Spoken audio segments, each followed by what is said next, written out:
नमस्कार। प्राचीन भारत के इतिहास के स्रोतों के सिलसिले में हम 5 टॉपिक्स के ऊपर अध्ययन कर चुके हैं। आज हम छठा टॉपिक लेके आए हैं और आज हम साहित्यिक स्रोतों के बारे में अध्ययन करेंगे।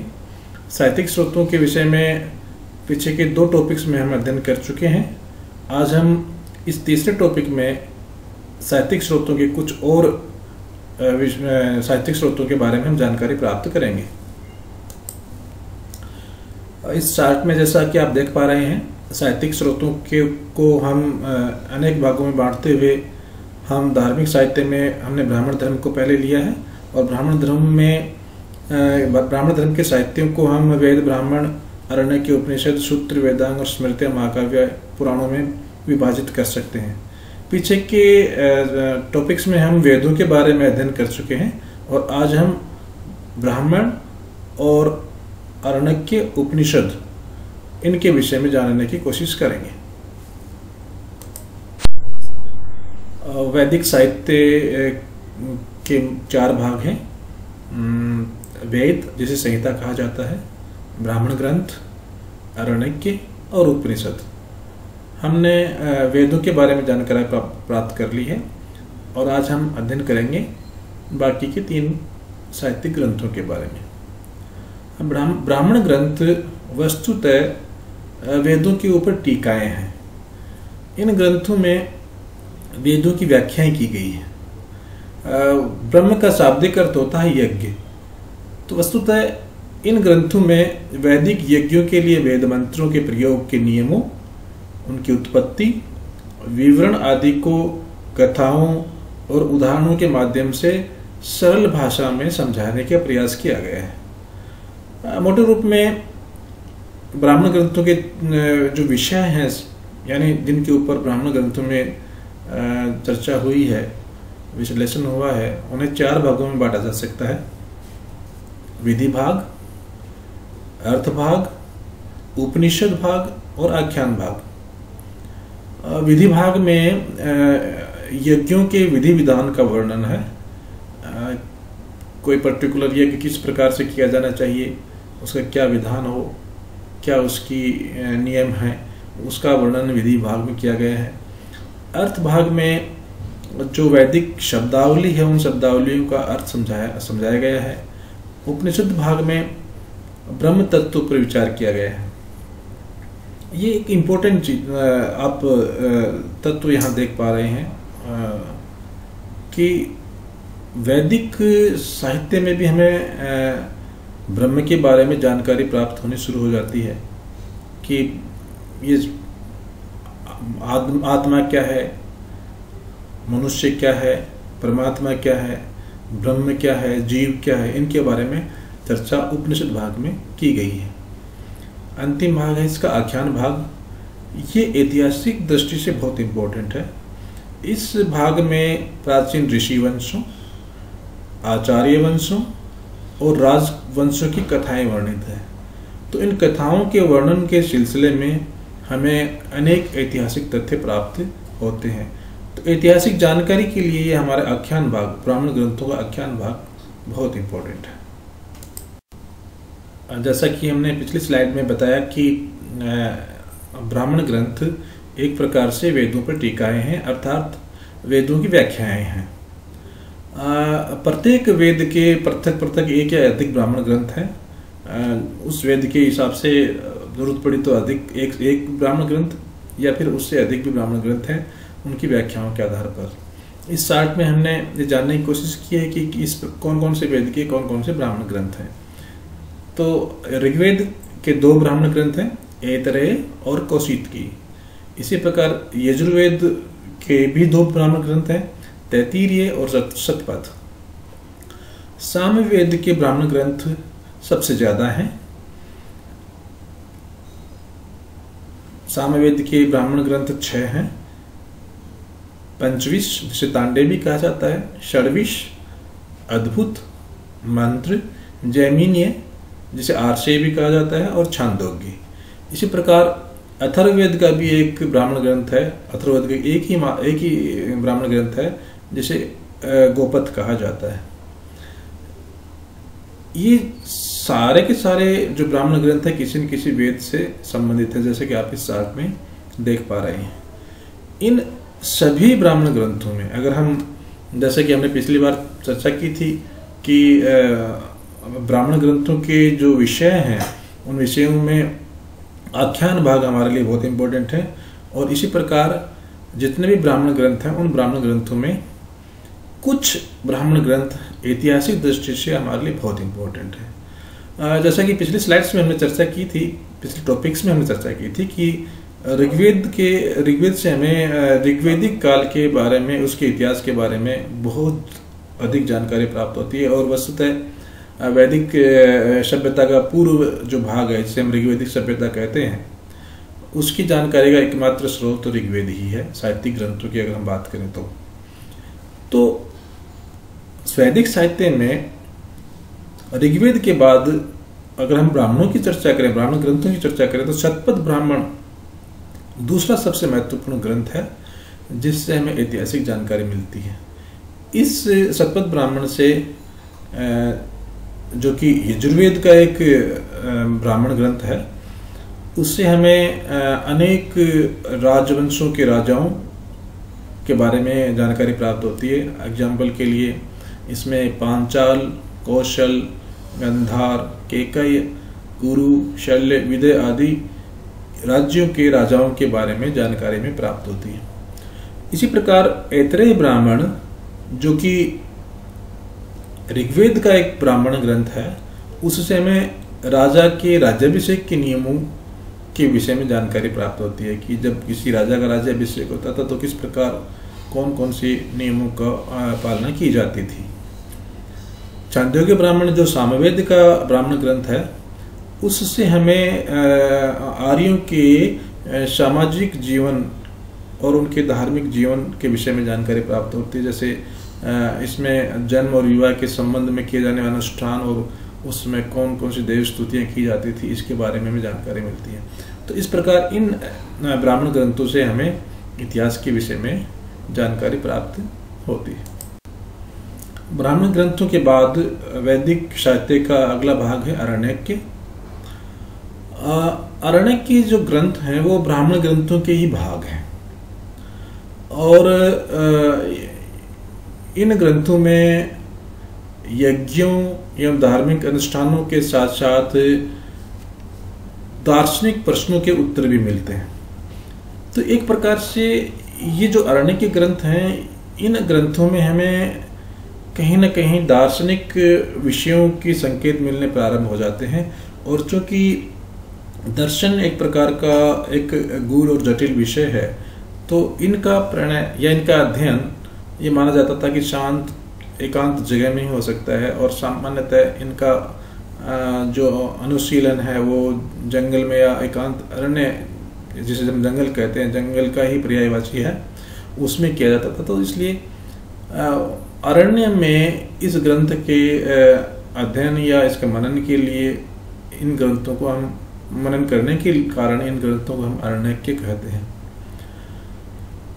इन ग्रंथों में ब्राह्मण ग्रंथों के याज्ञिक विधि विधान और उपनिषदों के दार्शनिक चिंतन दोनों के विषय में जानकारी प्राप्त होती है। तो एक प्रकार से ये उन दोनों के मध्य की योजक कड़ी है।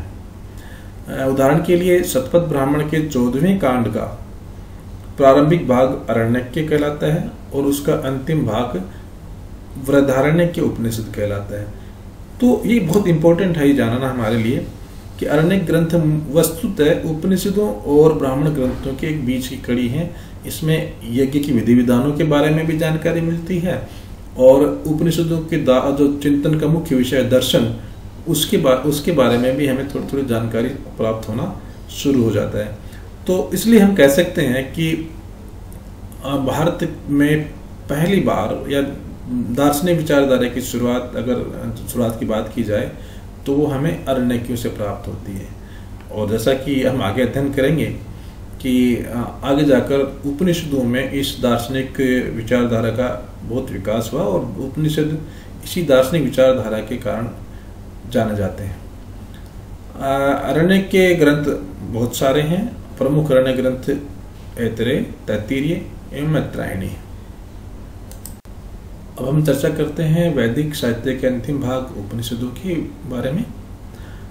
उपनिषद उप नि उपसर्ग और सद धातु से मिलकर बना है, जिसका अर्थ होता है समीप बैठना, अर्थात गुरु के पास बैठना एक विशेष ज्ञान प्राप्त करने के लिए। इन ग्रंथों में गुरु और शिष्य के मध्य जो ज्ञान प्राप्त करने के लिए संवाद होता है वो संवाद है, और वो संवाद अंततः हमें वेद के मर्म को जानने में सहायक सिद्ध होता है। तो हम कह सकते हैं कि वो संवाद एक प्रकार से हमें वेद क्या है, वेद में क्या ज्ञान है, उसको जानने की तरफ ले जाता है। उपनिषदों में, जैसे कि हमने पिछले स्लाइड में चर्चा की थी, कि उपनिषदों का मुख्य विषय दर्शन है। ये इसमें आत्मा क्या है, जीव क्या है, परमात्मा क्या है, ब्रह्म, कर्म, सृष्टि आदि के विषय में विस्तृत विवेचना की गई है।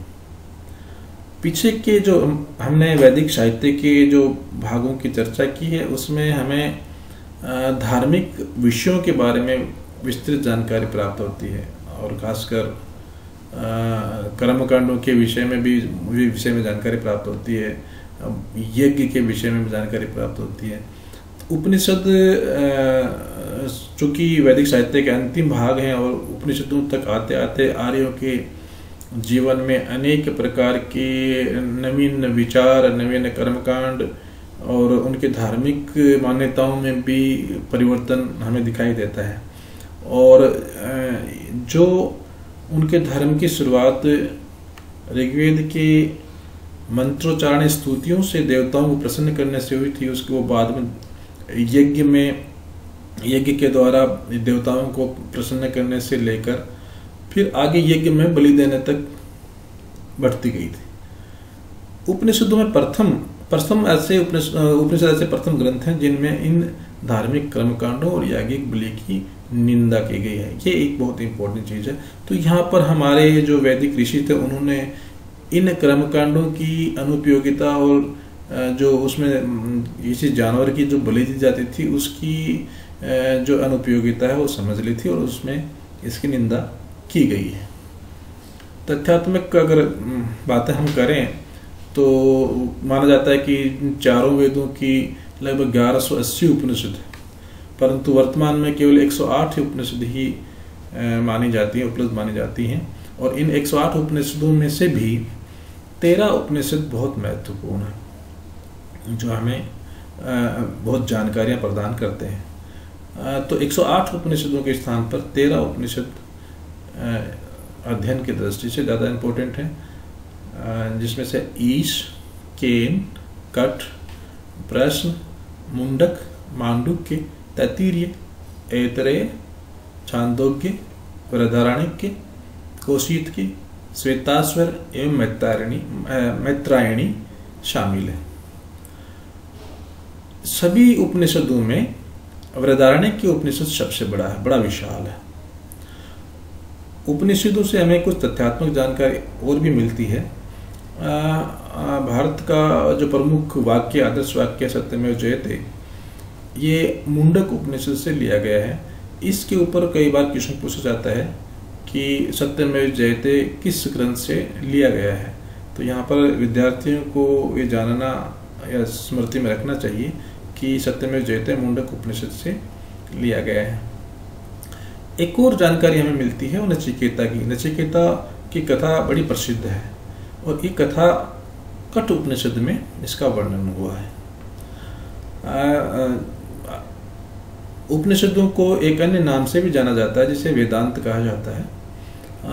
वेदांत क्यों कहा गया इन्हें? जैसा कि हमने पीछे भी चर्चा की है कि वैदिक साहित्य के 4 भाग हैं। संहिता अर्थात वेद, चारों वेदों को मिलाकर हम उसे संहिता कहते हैं। उसके बाद में ब्राह्मण ग्रंथ आते हैं, जो वेदों के ऊपर एक प्रकार से टीका या व्याख्याएं हैं। उसके बाद में आरण्यक, और अंतिम भाग के रूप में उपनिषद। तो चूंकि उपनिषद वैदिक साहित्य के अंतिम भाग हैं, इसलिए उन्हें वेदांत के नाम से भी जाना जाता है। वैदिक साहित्य का अध्ययन करने के बाद हम अध्ययन करते हैं सूत्र साहित्य का। वैदिक साहित्य के बाद में सबसे ज़्यादा जो साहित्य रचा गया वो सूत्र साहित्य के अंतर्गत रचा गया।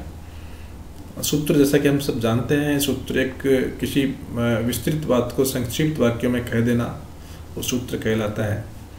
अर्थात जिन ग्रंथों में वेदों के सार को अपेक्षाकृत छोटे छोटे वाक्यों में रचा गया उन्हें सूत्र साहित्य कहते हैं। यह एक प्रकार से वैदिक ज्ञान को बहुत ही संक्षिप्त शब्दावली में संजोकर सहेजने का प्रयास था, उसे अक्षुण्ण बनाए रखने का प्रयास था। इस सूत्र साहित्य के अंतर्गत, जैसा कि हमने चर्चा की है, बहुत सारा साहित्य लिखा गया, रचा गया, और इस साहित्य से हमें आर्यों के यज्ञ संबंधी विधि विधान, नियम कानून, कौन कौन से कर्म कांड हैं उनके बारे में जानकारी मिलती ही है। इसके अलावा आर्यों के सामाजिक जीवन, उनकी राजनीतिक जीवन के बारे में भी जानकारी मिलती है। वैदिक साहित्य में कल्प सूत्र सबसे प्रमुख ग्रंथ है, और इस कल्प सूत्र के 3 भाग हैं: स्रोत सूत्र, गृह सूत्र और धर्म सूत्र। ये तीनों विभाजन हैं, ये विषय विशेष के कारण विभाजित किए गए हैं, इनका विभाजन किया गया है।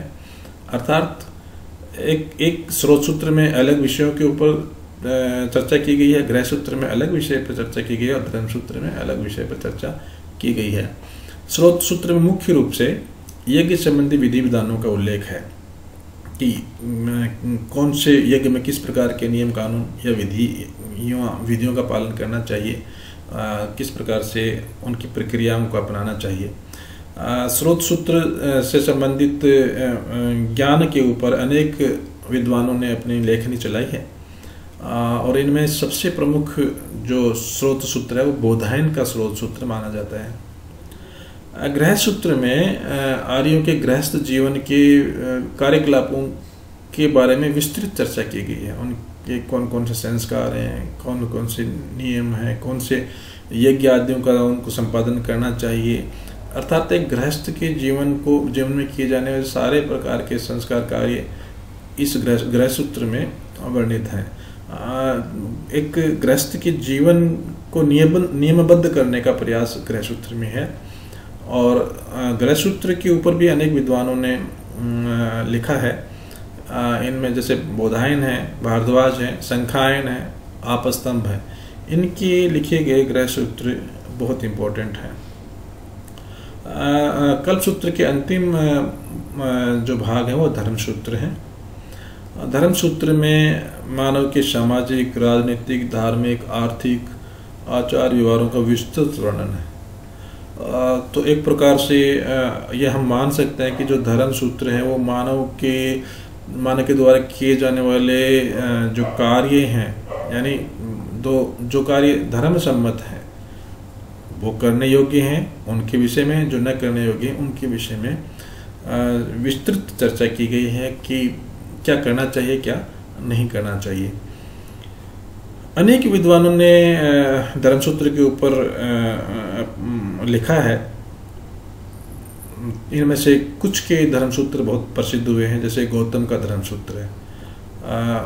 उसके अलावा बोधायन धर्मसूत्र, वशिष्ठ धर्मसूत्र, आपस्तंभ धर्मसूत्र, विष्णु धर्मसूत्र और वखानस धर्मसूत्र ग्रंथ भी उल्लेखनीय हैं। तो आज के इस टॉपिक में हमने चर्चा की कि इतिहास की जानकारी देने के लिए साहित्यिक स्रोतों में हमें ब्राह्मण ग्रंथ, आरण्यक, उपनिषद और सूत्र साहित्य किस प्रकार से सहयोग या हमें हमारी हेल्प कर सकता है, और इनकी ऐतिहासिक जानकारी प्राप्त करने के साथ साथ हमने इनके विषय में तथ्यात्मक जानकारी भी प्राप्त की। आशा है आपके अध्ययन में ये हमारा आज का टॉपिक उपयोगी सिद्ध होगा। धन्यवाद।